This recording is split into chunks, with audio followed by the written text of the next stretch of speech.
I am the Tofu Golem. Please enjoy the video. In this video, I will explain how to use the grid method for drawing. This easy technique helps you accurately reproduce any image by breaking it down into smaller, more manageable parts. It's a fantastic way to improve your drawing skills, especially with proportion and perspective. You'll learn to see your subject in a new way, making even intricate details much simpler to tackle. This method is widely used by artists of all levels. First, select your reference image, whether it's a photograph or another piece of art. You can print it out or view it on a screen. Next, carefully draw a grid of equally sized squares directly onto your reference.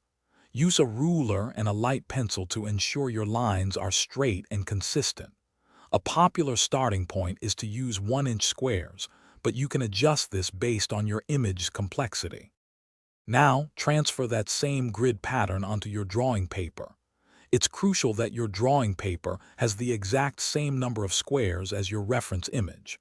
However, you can change the size of these squares to scale your drawing up or down. For instance, if your reference has 1-inch squares, you might draw 2-inch squares on your paper to create a larger final piece.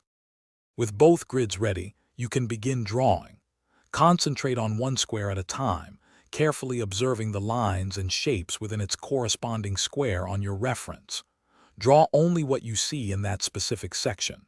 As you move from square to square, connect the lines to gradually build your complete image. Once finished, gently erase your grid lines to reveal your accurate artwork. Thanks for watching. Consider subscribing if we helped you today.